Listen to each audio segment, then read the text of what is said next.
Hey, how's it going? Welcome back to my channel. My name is Gabby, and today we're going to be doing my November wrap-up. And in the month of November, I read a total of 23 books, and I had, for the most part, a really great reading month. I mean, I did have a few different DNFs for books that I started, but I never finished, which includes the book Exiles. I got about like 100 pages into this one. I literally got halfway through it before I decided to DNF it because I just really didn't like this writing style at all. I've also read the other book, William, by this author, and I kind of felt similarly about the writing, so like, I just don't know if this author's for me. I also ended up DNFing Little Eyes. This is for a similar reason. I just really didn't like the writing style very much in this one. I also DNF'd the romance book Never Over, which I was so sad about because this was actually one of my most anticipated romances and I'm obsessed with this cover. I think it's so cute. But the premise of this book I just thought was a little bit ridiculous and I had trouble getting invested in the story because of that. Because we have this girl who's like a songwriter and she really feels like she's lost her spark as a songwriter, so she asks her first love to like break her heart all over again so that she can feel something again to write music again. I mean, the premise was a little bit silly, but I thought I could get into it, but like, I don't think I can. I just don't really like these characters. I also ended up DNFing The Wasp Trap, which is so sad and so unfortunate. I got up to chapter 6, which is about like 38 pages into this one, and I was like, wow, I don't care at all. The writing in this book just felt so dull immediately from the beginning, and I feel like we're following so many characters and like, I don't care about any of them in this, which is so shocking. Like, I thought for sure that I would love this one. I also ended up DNFing Great Disasters almost right away because I found the writing in this to be so pretentious. And then also, I don't know if this is going to be a permanent DNF from me, but I also DNF'd the book Playing for Keeps by Alexandria Bellafleur. This one is actually an ARC copy that I have on my Kindle because this book doesn't come out until January. I've loved so many of her romance books in the past, but this is one that I am just not too sure about because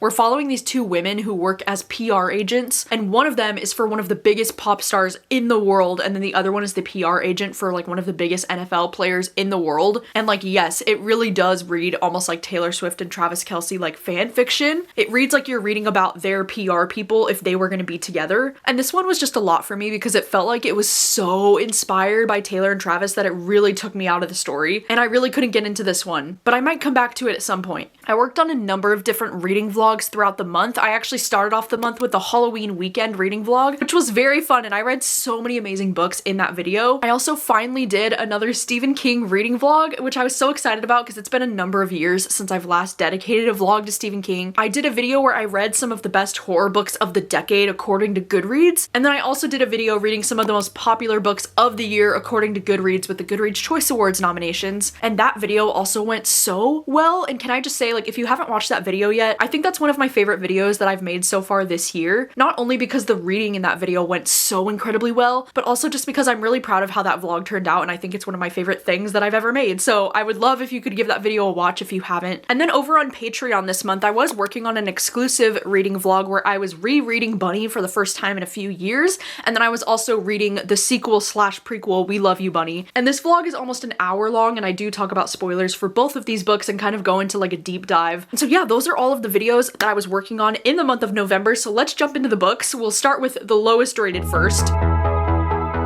So the lowest rated book that I had this month was surprisingly not the Frida McFadden. It was this book, Space Vampire. This book was a 1-star book. I'm so sorry. I don't even know why I read this one, to be honest. This one is part of that like Scared Sexy like Amazon Prime short story collections. So this one is like less than 100 pages long, but in even less than 100 pages, it still managed to piss me off. And in this story, we're just following this woman who like finds herself alone on this spaceship with this monster that she finds out is a vampire. And then it's about how she just wants to fuck him all the time. And like, it's just endless sex scenes. This just really didn't work for me. It was 1 star. I don't see any redeeming qualities. And then a close tie for my most disappointing book that I read this month has got to be The Crash by Frida McFadden. I ended up giving this one 2 stars. Like, it wasn't the most offensive and like ridiculous thing that I've ever read from Frida McFadden, but it was still just so mediocre. You know, this story is about this woman who is 8 months pregnant at the start of this book, and she ends up going on the road to go and visit her brother during this very insane snowstorm, like a very intense blizzard. And of course, you know, like there's a crash,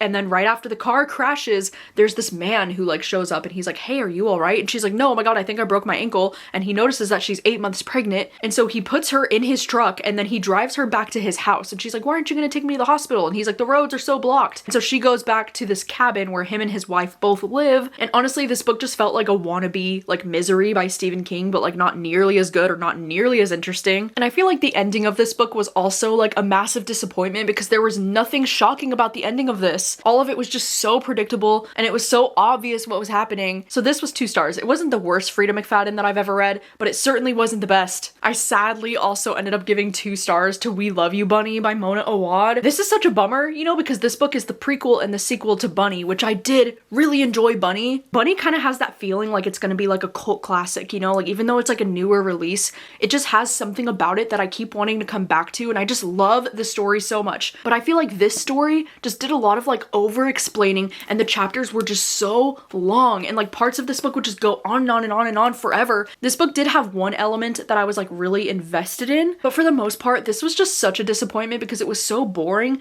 and also the audiobook had to be one of the most obnoxious audiobooks that I've ever listened to in my life, because you know, in this book we are getting the perspective of some of the bunnies, and so because of that, the way that some of these bunnies did the narration, like oh my god, it was like grating on my ears. It was like Mickey Mouse in like the worst way possible. So I do not recommend the audiobook if you're gonna read this one. I also did recently do a live show discussing this book with my friend Elizabeth over on her channel Reading Riley. She invited me to co-host her book club for the month of November to discuss this one, so I will have that live show linked down below if you missed it. And speaking of live shows, in the month of November I also gave 2 stars to Matchmaking for Psychopaths, which was my book troop pick for the month of November, and I'm so sad about this, you have no idea. You know, I wanted to read this book for the book troop because I really enjoyed Love Letters to a Serial Killer by this author, but I feel like for me this book was really like missing the magic and like the weirdness from that book. And in this story we're following this woman who works as a matchmaker, but she really specializes in matchmaking people that are psychopaths. And right at the start of this book, you know, she finds out that her fiance and her best friend have like fallen in love and they're gonna be like running away together. And this book, I don't know, it's described as being like a thriller, but like I don't really feel like this was much of a thriller to me. It kind of read more like a dark romance that has a bit of satire at times, but I really just didn't connect with this. I felt like all of the characters just felt so one-dimensional to me, and the writing itself just got so repetitive with like how often she would bring up her fiance and her best friend. But I will say there was a twist at the end of this book that I personally did not see coming, that I was really shocked by. So like at least it had that going for it, but like otherwise, like I definitely would have DNF'd this if it wasn't for the book club. I just thought it was so boring. Like the first 200 pages of this book were so slow. And then I ended up giving The Changeling by Victor LaValle. I ended up giving this one 2.5 stars, but this one, it's definitely more of a me thing than it is the book, because with this book, this one is a little bit more of a horror fantasy than what I typically enjoy in my horror books. And you know, maybe I should have known because I haven't had the best of luck with Victor LaValle's books in the past. I feel like I've always given him like 3 stars or lower, but I sadly wasn't the biggest fan of this one because it just felt a little bit too fantasy for me and I was getting really bored and really lost. I mean, what I do like about this story, I thought the first like 50 to 100-ish pages of this story were really gripping because we're following this young boy named Apollo,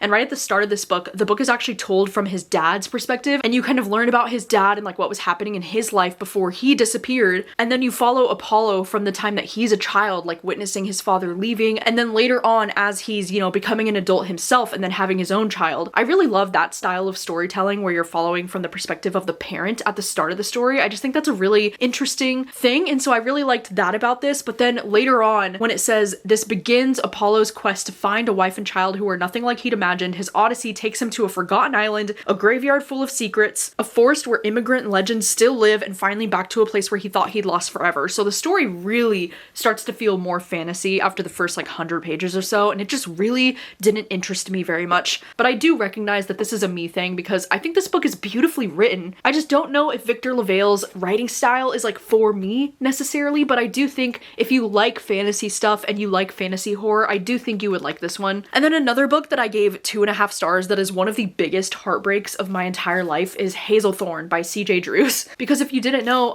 C.J. Drews is the author of Don't Let the Forest In, aka my #1 favorite book that I've read in the year of 2025. And so me not liking this book was so unexpected and so tragic, especially because when you really think about it, this book does have quite a bit of similarities to Don't Let the Forest In, but maybe that's part of the reason why I didn't like it, because it was feeling like I was reading the same thing but like a not as good version. Because like Don't Let the Forest In, we're following these young 2 boys in this book. I feel like the plot of this book is just all over the place because you have this story about this young boy who's been staying with this guy who's like a billionaire at this estate, but then the billionaire's grandson is this guy Laurie, and like they supposedly hate each other because they tried to kill each other 7 years ago. And now at the start of this book, the billionaire dies, but the death is kind of suspicious, and so like they're kind of trying to figure out what really happened to this billionaire guy, which like I didn't care about that at all. But then there's also this like weird garden on on the estate and they've been always told like not to go into the garden. So much like Don't Let the Forest In, where like the forest is like the creepy element of the story, this one has the creepy garden. There's just a lot of similarities between this book and Don't Let the Forest In, but I just really didn't like this one at all. Like I didn't connect with the characters. I didn't care about the plot at all. I mean, the writing in this was absolutely gorgeous. Don't get me wrong. Like I think CJ Drews is an incredible writer in terms of like being able to build atmosphere. And I could really like imagine things with all of my senses. Like the writing itself is very good, but the plot in this book is so boring. Like nothing even happened. So I gave this book 2.5 stars and I am so devastated about this. This was the biggest upset of the entire year for me, I think, and that's so sad. Right, so moving along to my 3-star reads of the month. The first one I wanted to talk about is The Dead Zone by Stephen King. This is a book that I do think is really cool and really impressive and really like different for Stephen King, because I do enjoy when he ventures more into like the sci-fi territory as opposed to just horror. And in this story, we're following this guy named Johnny, and right at the start of this book, we see when he's a kid, he's about 6 years old, and he has this head injury where he falls on the ice. And ever since this head injury, he starts to have these hunches and he starts to be able to like see things that could happen in the future. And so then years later, when Johnny's like an adult, he's like a full-grown man, he gets into this really bad car accident that puts him into a coma for like 4 years. And after he wakes up from this coma, it's like his abilities have like heightened to an extreme and he's really able to predict things that are gonna happen. And so the concept for this book is absolutely fascinating, like so cool. I feel like this is definitely like the closest thing that Stephen King's ever written to 11/22/63. Like it's very comparable to that book in a lot of ways, but I think for me and my personal taste in books, I definitely preferred 11/22/63 over this one. I just felt like I never really connected to Johnny as a character in this book, so I definitely struggled with that. But then I also feel like, oh my god, there were some parts of this book that were so freaking boring, like so boring. There was a lot of talk in this book about like politicians and like their campaigns and like, you know, him trying to predict the outcome of these campaigns, and like, I don't know, that aspect of the book really bored me. I mean, there were a few aspects of this book that did interest me a lot, but also because this book is over 500 pages, it just felt like it was a little bit too long for what it was. I finally read The Girl in Red by Christina Henry. This is one that I've been wanting to read for a while because this one is actually like a fairy tale retelling. It's like a Red Riding Hood retelling, but it's also like a post-apocalyptic version, because in this story we're following this character named Red, and right at the start of this book, the apocalypse has been going on for like a few years now. But then also in between the chapters of the present day, we do get flashback chapters to kind of see like how this apocalypse first began, and we get to learn more about like her dynamics with her family, and she has this really complicated relationship with her mother. And Red was such an interesting character to follow in this book because I just really enjoyed her perspective and like learning more about her story, because Red's story, you know, not only is she racially ambiguous, but she also has a prosthetic leg because she lost her leg in this accident when she was a kid. And so because of that, it's kind of put a strain on her relationship with her mom, because she feels like her mom is always trying to like baby her or like try to overprotect her. It was just a really interesting character to follow in a situation like this. But I feel like the reason why I only gave it 3.5 stars is because the ending of this book was just a little bit abrupt. Like I just wanted more out of that ending. I also feel like the long chapters in this book really started to drive me nuts. Like, why were some of the chapters so freaking long? I'm also just a little bit burnt out on like post-apocalyptic type of fiction myself, but I do think if you like apocalyptic fiction and if you like fairy tale retelling kind of books, I do think you would really like this one. For me, it was around a 3.5 star. I also ended up reading Hot for Slayer by Ali Hazelwood, and this was also part of that like Scared Sexy Amazon Prime collection of short stories. So this one was less than 100 pages, but this one was really fun actually, and we follow this character who's a vampire, and there's been this vampire slayer man who has been after her for like hundreds of years. And right at the start of this book, this vampire slayer man gets amnesia and he doesn't remember her. And so it's really fun because it's almost like one of those things where like he doesn't remember the fact that he's supposed to like hate her and try to kill her. So because of that, they actually start to get to know each other better. And it's just so cute. So I really enjoyed this one. I would have read an entire full-length novel about these two characters. Like I just thought they had really great chemistry, and I love the way that Ali Hazelwood writes the banter between them. Another romance book that I ended up giving 3.5 stars is Isn't It Obvious? This is one that I actually read for my Screaming Color readathon because my Screaming Color readathon colors were orange and teal. And so I was like, okay, this is like the actual perfect thing to read during this readathon. And I'm so glad that I did, because for the most part, I really did enjoy this one. Something that I really enjoyed about this is that both of these characters were so interesting and so unique. I mean, I really loved the queer rep in this book because both of these characters are bisexual. I love that she's biracial and she's bipolar. And then he's from Trinidad, which is really cool because I don't think I've ever read a book with a character from Trinidad. I also love the fact that she's a librarian and she's running this queer book club for teens. The main premise of this story is that she has this podcast where she talks about books, and she's looking to hire an editor for her podcast, and these two actually meet each other right at the start of this book in a really awkward way because he actually just slept with her roommate, and he's like trying to like leave the apartment and he runs into her, and so she automatically like doesn't really like him, but she ends up hiring him as her podcast editor without knowing who he is because they're both using like anonymous names. And so the idea for this is really fun, right? Because it's like they know each other in real life and they don't really like each other in real life, but then simultaneously they're kind of like falling for each other over email anonymously as the podcast host and the editor. But my only problem with this is that I feel like it's very unrealistic to me that like this man is editing her podcast episodes and he can't tell that that's her in real life, because I'm like, he's literally listening to her voice, and as her podcast editor I'm like, he's spending hours and hours weekly listening to her voice on the podcast, and then he can't tell that it's her in real life. And it's not like he doesn't even really know her in real life or like he's just bumping into her. Like, no, like they see each other weekly in real life as well. And I just really had a hard time buying into that personally. I was like, there's no way he wouldn't recognize her voice, because it's not even like she does some kind of like different voice on the podcast. I mean, he does describe her as having a bit of a like radio voice, but like still, I'm like, you would be able to tell, right? I don't know. So that aspect of the book really did feel unrealistic to me, and it kind of like took me out of it a few times. Also, like maybe I'm crazy because I was looking at other reviews for this book and nobody else seemed to have a problem with that. Like it was just me. There was also some miscommunication at the end of this book that kind of drove me crazy, and it just felt so dumb. So that was another reason why I ended up lowering my rating just a little bit. But for the most part, I really did enjoy this book because I really liked both of these characters a lot, and I really liked how unique and diverse both of these characters' stories were. I also loved that this book was actually like so much about the podcast, you know, because I feel like a lot of times with a book like this, like they'll just pitch it as like having a podcast just to get people to like read it. But this one is actually like a lot about this podcast,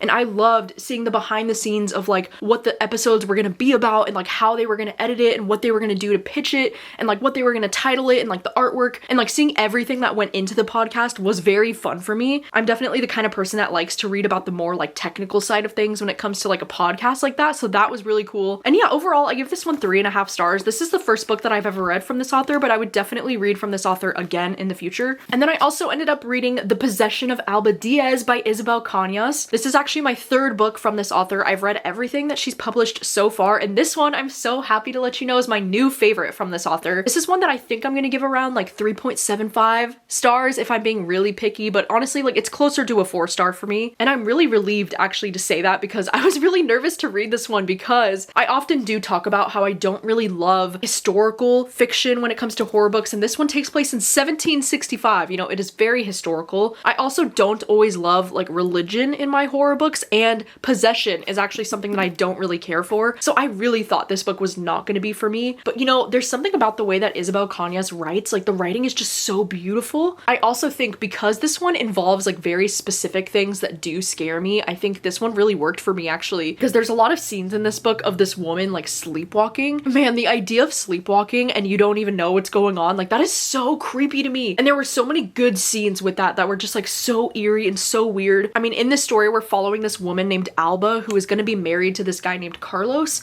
and they're going to be trying to flee to his family's mines in order to like escape the plague. But then when they're there, she ends up meeting this guy named Elias, and he just so happens to be Carlos's cousin. And then it's kind of like this forbidden romance between her and this guy Elias. And when I tell you, oh my god, the way that I was shipping her and Elias so hard, like their chemistry was written so good in this. Like I feel like this has one of the best romances that I've ever read about in a horror book. Like I was so here for them, and I just really liked Elias as a character as well. Like I just thought he was so well done, and we do get his perspective in this book as well. So this was really good. I almost like this book more for the romance than I did for the horror, and I just feel like Isabel Cañas is such a talented writer, and so if you've liked any of her books in the past, I definitely recommend this one, and I think you really enjoy it. All right, so moving on to all of my highest rated books that I had this month. I'm telling you, it was a really great reading month because most of the books that I read this month are in this section. Starting with some of the manga that I read this month, I read The Moon on a Rainy Night, volumes 1 and 2, and I gave both of these 4 stars. I really adored this series, and I'm so glad to finally be reading a little bit more manga again because it's been a while, to be honest. But what I really liked about this series is that this is a young adult kind of like teen romance series between these two girls, and one of the girls is hard of hearing. But this is a story about how they're both like slowly becoming friends with each other, and it might eventually start to turn into romance. There's just something so cute and so wholesome about both of these characters in this series. It was just making me smile most of the time while I was reading it. So I gave both of these volumes 4 stars, and I really hope to continue in this series soon because it's so cute. It kind of reminds me of that manga called I Hear the Sunspot because it also involves a character who's like hard of hearing. And I just really adore these characters, so I can't wait to continue on with these. I also, as I mentioned, I reread Bunny by Mona Awad this month, and I gave this one 4 stars. I actually realized that I gave this book 4 stars the first time that I read it, and after a reread, I do agree that it's like a 4-star read for me, but I do think that I got so much more out of this book on a reread. And unlike the first time that I read this back in like 2020, this time when I read the book, I actually went like on a deep dive on Reddit after I finished reading this, and I was looking up so many different like fan theories about what they think is going on in this book, and it was just so much fun. I do think this is the perfect book to read in the fall because there's a lot of like dark academia vibes in this book that I had forgotten about that are just so good. And because we're following this character named Samantha, and she's, you know, on this college campus, and she gets really close to this group of girls who are a bunch of writers, and they have this smut salon where they do these like weird things. And yeah, I don't even know how to pitch this book to you because it is very weird, but it's just such a memorable read, and I love how like weird and ambiguous and kind of like strange this book is. I think I once described this book as like Mean Girls meets Stephen King, but like on acid, and I still think that's the case. Like, I still think that's a perfect way to describe this book. I also surprisingly gave 4 stars to Hunted by Darcy Coates, and this is definitely my new favorite from Darcy Coates because Darcy Coates has been one of those authors where like I don't always love her stuff and I haven't really gotten the hype with her, but this one was so much fun. We're basically following the story of this woman named Eileen, and she ends up disappearing in the woods. She's going on a hike through this forest and nobody's heard from her for days. But what I like about this book is that we follow from multiple different perspectives. I think it's like the first chapter in this book that's actually from Eileen's perspective as she's like running through the woods and she thinks that something's following her. It says she sees something watching her, and it says the face looked like it might have once been human, but it wasn't anymore. And like that is so creepy to me. Like, oh my god, the idea of something that looks kind of human but it's not human, like how fucking scary. But what I like about this story is that from that chapter on, we get multiple different perspectives. We do get a detective point of view in this book, but because it's like mixed in with a bunch of other perspectives, I didn't really mind it as much because one of the perspectives was so entertaining because we're following from the point of view of this guy named Todd,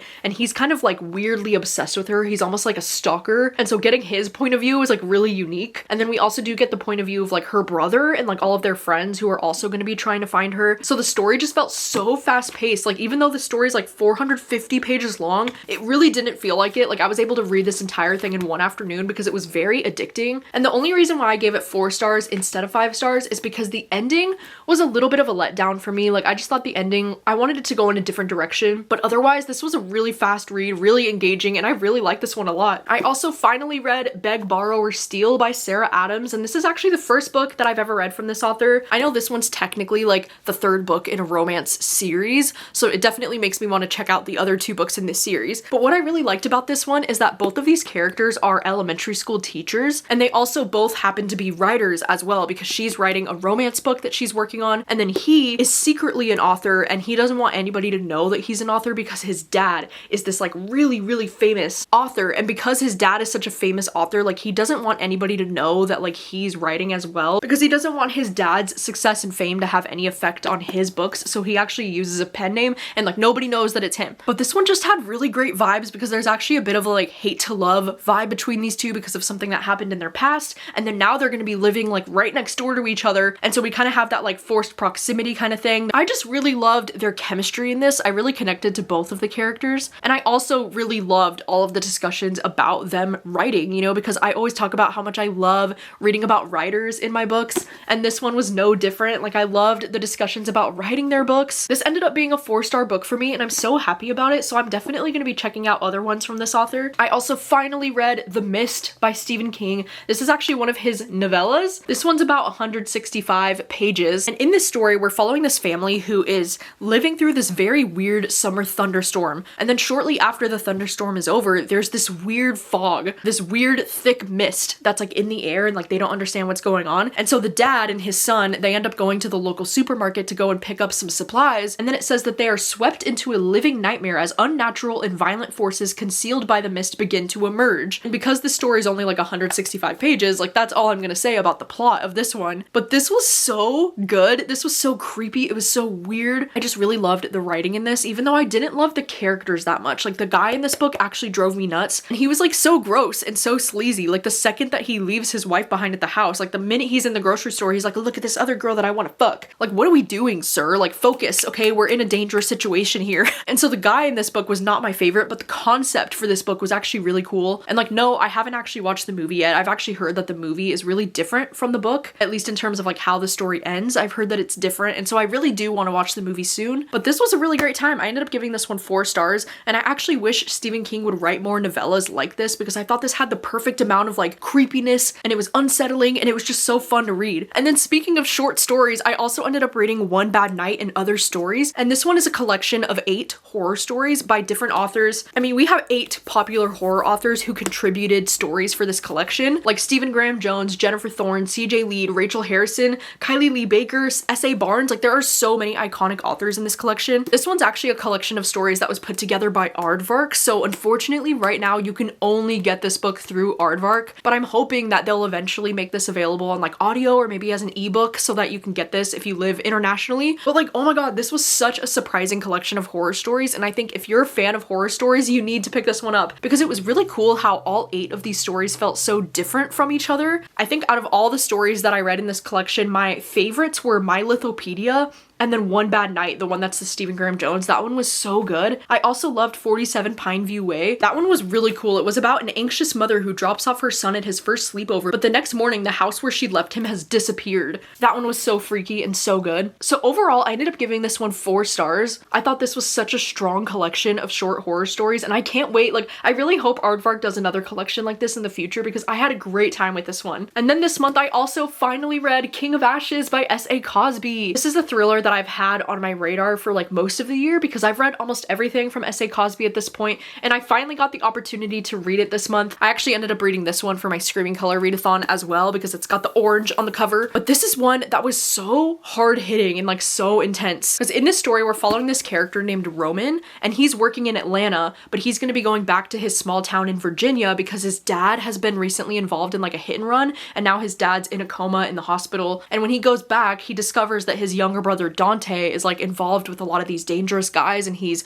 owing them a lot of money, and his family also runs this crematory business, and so he's kind of like trying to figure out like how to help his brother. There also is this mystery in this book about like what really happened to their mother, because their mother disappeared a long time ago and they never got closure about what really happened to their mother. So this one has a lot of different moving elements. I feel like S.A. Cosby is so good at writing really compelling characters, and he's able to really like flesh them out and make them feel so real. I also think S.A. Cosby is so talented at writing like very intense action and suspense. I often say that he's like the Quentin Tarantino of like thriller writers, because his thrillers can get so graphic and like so gory and violent. But I do think I ended up giving this one 4 stars, because I feel like there was a section in the middle of this book that felt so slow to me, but then the ending of this book was so good and it was so shocking. There was a lot about this ending that I really loved. Like the last 50 to 100 pages of this are so good and so intense. But I also think I only ended up giving this one 4 stars because there was some of the plot in this book that didn't intrigue me the most. Like, I was much more interested in the mystery of like what happened to their mother as opposed to like what was going on with his younger brother. But overall, this was so good and I would highly recommend checking it out. I also finally ended up reading The Outsider by Stephen King.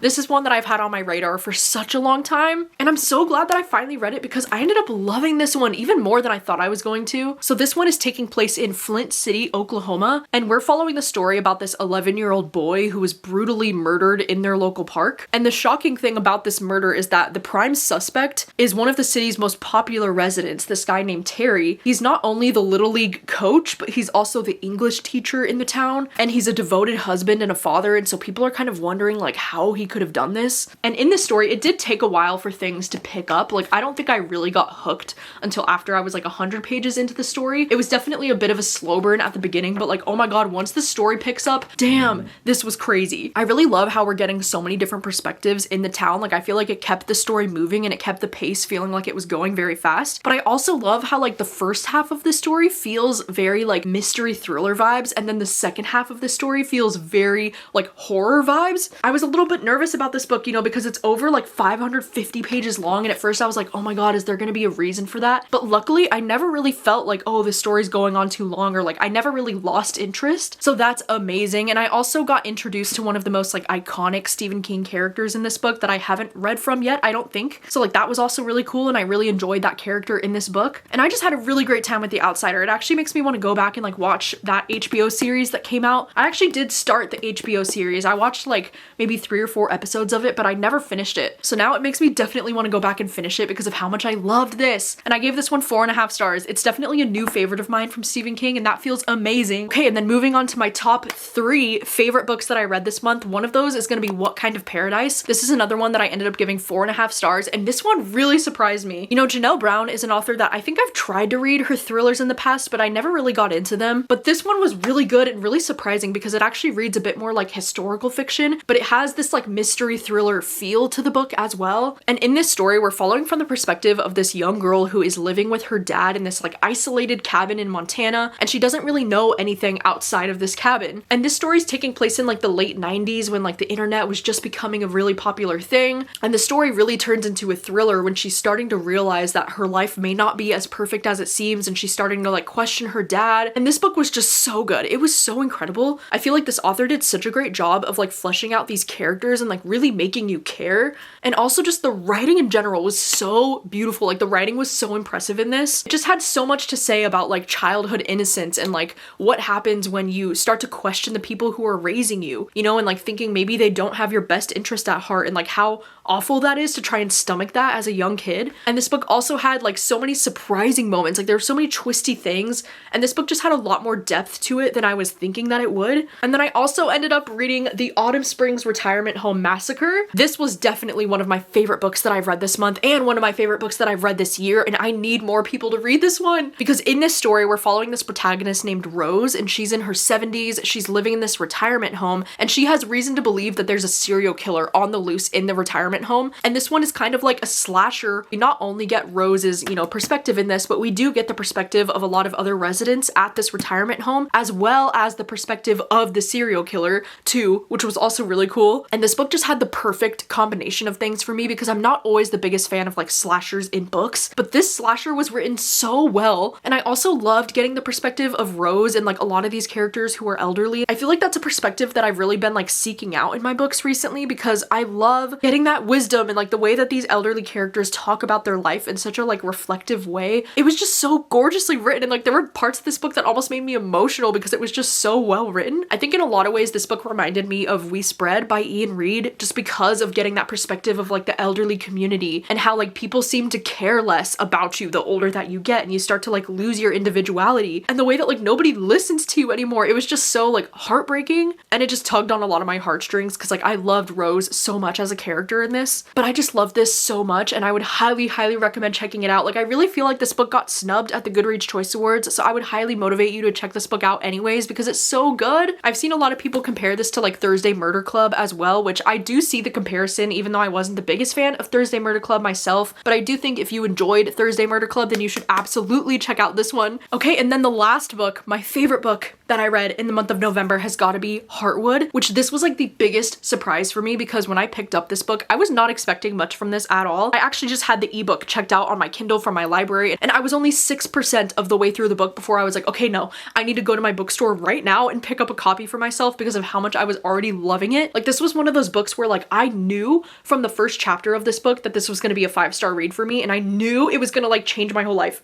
Okay, that sounds really dramatic when I say it like that, but like for real, this was like my perfect kind of book. Like it was so tailored specifically to like my taste, because in this story, this is kind of like a literary thriller where we're following this woman named Valerie who's 42. She's hiking in the woods in Maine on the Appalachian Trail, and she ends up going missing. And so in this story, we're following a few different perspectives. We do get the perspective of this detective, this woman named Beverly, and then we do get Valerie's perspective, but it's only in the letters that she has written to her mother while she's on the trail. And then we also do get the perspective of this elderly woman named Lena, and she's 76 years old. She's a bird watcher, and she kind of becomes her own detective into like looking into this investigation with this woman Valerie who's disappeared. I mean, I knew from this opening chapter when we read Valerie's first letter to her mother, I was like, oh my god, this is gonna break me. I love that she says to her mother, I would press my hand against your chest so that I could feel the center of you, your heartwood, your innermost substance, like the core of a tree that keeps it standing. And then at the end of the letter, she says, I didn't want to grow up. Naturally, I had no choice, and I grew up anyway. Eventually, I understood that motherhood womanhood, as the child imagines it, is unperformable. No woman is a star, no woman is a god or a tree or a magician, but for a while in your arms the universe was the right size and I knew where I was. Ugh, that's so beautiful.